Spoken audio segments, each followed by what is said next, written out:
Halo Sobat HK, gue Ian, hajar kanang, cuan. Di video kali ini gue akan bahas tema yang sedang hot issue atau sedang trending topik di masyarakat, yaitu Undang-Undang Cipta Kerja Omnibus Law. Nah, gue nggak mau bahas dengan perspektif hukum, tapi gue mau bahas dengan perspektif kacamata ekonomi, dan gue sebagai investor saham apa sih yang menarik, yang untuk dilirik, untuk menghasilkan cuan. Nggak usah lama-lama, bumper dulu.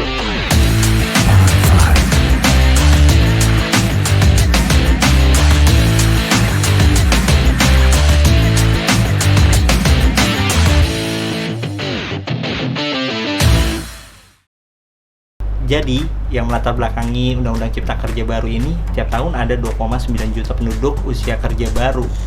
Nah, apalagi di pandemi gini, ada 6,9 juta total pengangguran dan 3,5 juta pekerja yang terdampak akibat COVID-19 ini. 87% dari total penduduk pekerja ini pendidikannya SMA ke bawah. Sehingga ini sangat urgent, mendesak untuk menciptakan lapangan kerja baru khususnya di sektor padat karya. Contohnya industri tekstil, manufaktur, tembakau, infrastruktur. Jadi tujuannya untuk menciptakan lapangan sebanyak-banyaknya dari para pekerja baru serta pengangguran. Well, kita tunggu aja PP dan Perpresnya nanti. Gue dapat riset dari Morgan Stanley, reformasi struktural di Indonesia tuh terus mengalami kemajuan dalam beberapa tahun terakhir.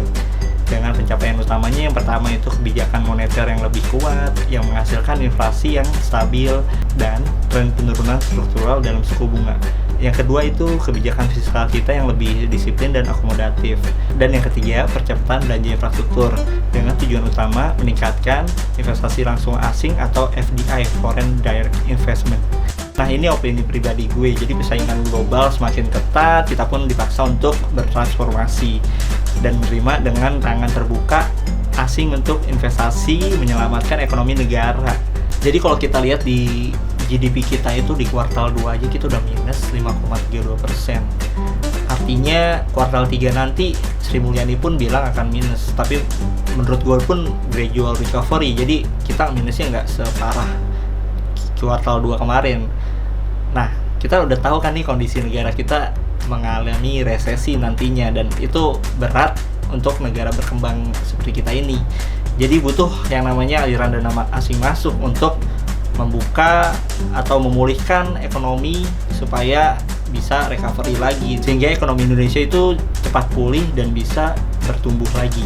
Kalau kita lihat foreign direct investment masuk ke Indonesia aja itu di kuartal 2 itu udah drop 6,7%, terendah selama 1,5 tahun. Jadi posisi kita sekarang tuh kalah dengan Vietnam dan Filipina.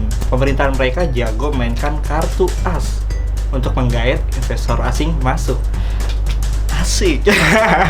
Lalu bagaimana nasib pasar saham dengan Undang-Undang Cipta Kerja ini? Lalu secara mingguan IHSG naik 2,8% dengan menyambut Undang-Undang Cipta Kerja ini. Padahal ada demo dan kerusuhan macam-macam, tapi investor tetap memandang Undang-Undang Cipta Kerja ini menjadi katalis positif. Ya, pasti lu penasaran kan sektor-sektor apa yang directly impacted dengan adanya saham-saham yang korelasi positif terhadap dengan Undang-Undang Cipta Kerja ini. Yang pertama, banking. Banking ini sebagai leading sektor. Perbankan tentu mendapat dampak yang cukup besar apabila aliran investasi masuk dan mendapat trigger pemulihan ekonomi dalam negeri secara tidak langsung. Potensi pertumbuhan ekonomi dari adanya penanaman modal asing atau FDI yang lebih tinggi juga akan menguntungkan perbankan nantinya, baik dari sisi penyaluran, pinjaman, atau simpanan. Dan yang kedua itu sektor properti. Tanggal 5 Oktober kemarin gue udah share mengenai kawasan industri di grup gue. Nah, saham-sahamnya pun merespon dengan positif seperti Kija, Demas, SSIA, BES itu sudah naik duluan dibanding banking sih. Jadi kawasan industri ini menarik untuk dicermati lagi sih ke depannya sampai undang-undang dari Perpres ini turun gitu.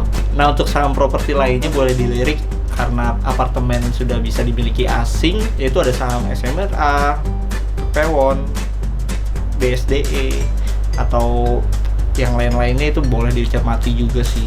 Sebenarnya banyak sektor-sektor yang langsung berpengaruh dalam Undang-Undang Cipta Kerja ini. Yang ketiga ada sektor retail. Nah, retail ini menarik nih untuk minggu depan juga karena kita peralihan dari PSBB ke PSBB transisi. Jadi mall itu udah bisa buka. Jadi menarik tuh saham-saham retail seperti Ralls, MAPI, dan LPPF. Nah, untuk sektor-sektor lain seperti rumah sakit, farmasi, telco, perkebunan, dan lain-lain, ini menariknya karena ketenaga kerjaan aja. Nah, jadi udah tahu kan sektor-sektor apa yang menarik yang tadi gue sebut. Nah, itu dia sudut pandang gue dari kacamata ekonomi mengenai Omnibus Law atau Undang-Undang Cipta Kerja ini. Dan pemilihan saham-saham tadi yang menurut gue itu menarik, itu tentunya disclaimer. Jadi lo silakan analisa ulang lagi. Gue Ian, hajar kanan. Ciao.